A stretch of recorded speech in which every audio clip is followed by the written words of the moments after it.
There are plenty of movies that are good enough to deserve to be seen. This one deserves to be supported. Go see Coyote vs. ACME.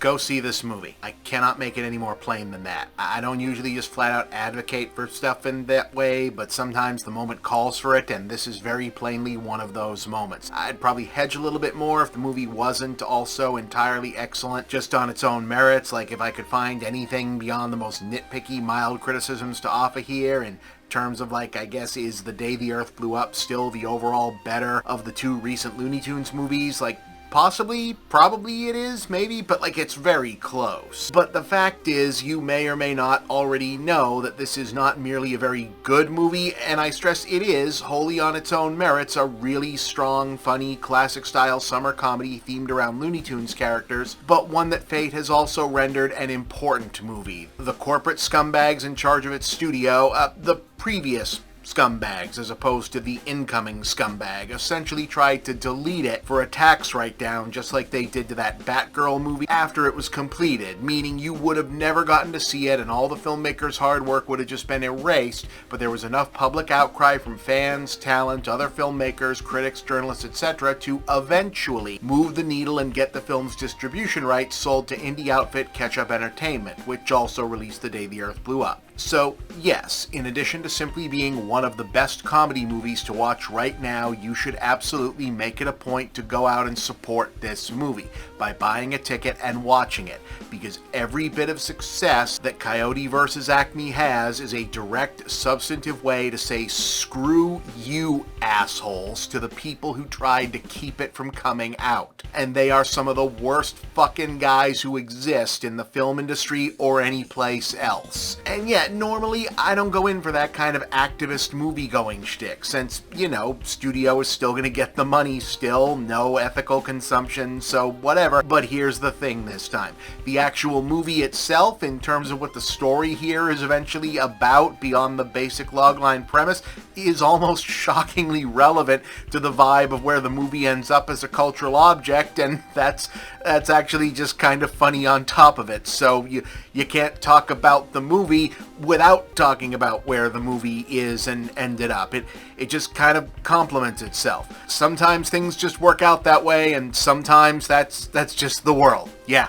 To not get too far ahead of oneself, in case you're wondering what the hell is he even talking about, if you've missed the marketing, the story of this film, the premise here is a simple setup. We're in a legally distinct but effectively Roger Rabbit-style world where cartoons and human beings live side by side, and just like everyone remembers from classic Looney Tunes, Wile E. Coyote has been trying and failing to catch the Roadrunner for decades, constantly foiled because he keeps using Acme products that literally and figuratively blow up in his face over and over and over again. After seeing a TV ad for Will Forte as a low-level Albuquerque personal injury lawyer, he decides to sue the Acme Corporation for damages, and the sheer volume of his claims sets off a domino effect that pulls him and the lawyer into a deepening conspiracy investigation. And what they eventually come up with, which I won't spoil, is really interesting. Not necessarily, wow, I never would have guessed that. As soon as it was clear there was going to be more to this than the basic joke, I pretty much worked out, oh, I see where they're going, that's pretty clever. But the point is,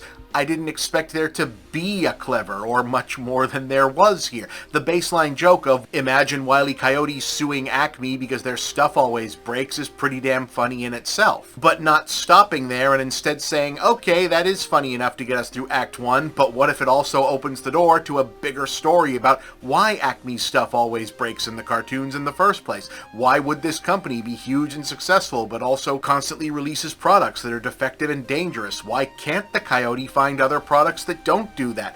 Can this one joke premise actually be the jumping off point for a movie about consumer rights and shittification, market manipulation, and a lot of even darker stuff, and above all else, the problems of corporate monopoly? I mean, that's different. That has some real edge and bite and spirit that you just don't expect from a movie that's otherwise riffing off nostalgia for a 60-year-old cartoon. And in doing so, it also turns Warner Brothers' idiotic handling of this from just one more bad decision from a company that's kind of 90% bad decisions into an all-time faceplant. If they'd simply released this like a normal mid-budget comedy, they might have at most had critics like me saying, "Oh, hey, look at this studio comedy with a bit more spice on the steak than you expect. Good for them." But when you do evil corporate guy shit to a movie that turns out to be about taking the fight to evil corporate guys, and the movie isn't fucking around, that ACME are bad guys doing bad things that we're supposed to bitterly dislike and be outraged against by the conclusion of this, people are going to draw inferences about that. They just are. It's unavoidable. Now, to be clear, I don't actually think anyone involved on the corporate end of this was actually smart or interesting enough to have looked at this movie and said, "Oh, we gotta cancel this. I don't like the message." But if this had just come out like a normal release, people would have talked about this. The Looney Tunes are not built to be subtle with their comedy or their points of reference, so the fact that Coyote vs. Acme isn't simply a cartoon-adjacent spoof of legal thrillers, but is instead aiming to be an actual, topical, polemical legal thriller in the vein of like a Civil Action or The Verdict or Erin Brockovich, but with cartoons, the same way Roger Rabbit was deadly serious about allusions to Chinatown and like the real-world history of real estate conspiracy and labor stuff in Los Angeles, isn't exactly surprising here, but that the film is eventually as angry as it is about what it's eventually about, that it draws its parallels to real-world corporate villainy so directly and so plainly, and that it spells out its allegories not just for industrial exploitation, but the assumption that big business will be allowed to admit and get away with these things because some lives just don't matter, lands as a real repeated shock given how much it repeatedly hammers the point home once it comes into focus, especially since it never loses sight that it is still a comedy about how Will Forte's sad sack lawyer is so hopelessly out of his depth against John Cena as Acme's ruthless in-house counsel, and is also dealing with the Coyote, who is always more focused on his Roadrunner-related personal agenda than the righteous legal cause he's inadvertently become the spear point of. It also uses the Looney Tunes characters and cameos very appropriately. Most of the big guns all show up, but also a lot of fun obscure pulls. I always like seeing who they decide to play the good guys versus the bad guys. It all basically makes sense here, and there's one especially prominent old-time reach right off the bat that immediately made me go,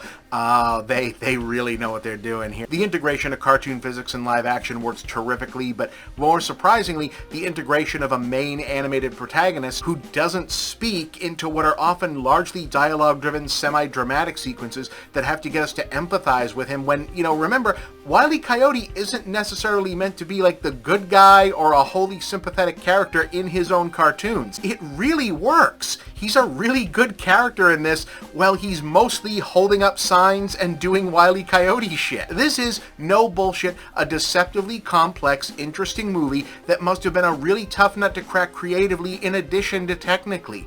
Everything about it feels like a miracle before you get to the fact that it had to be literally rescued from being disappeared by corporate thugs, just like the villains of its own story. So yeah, this is a 10 out of 10 for me. There are plenty of movies that are good enough to deserve to be seen. This one deserves to be supported. Go see Coyote vs. Acme.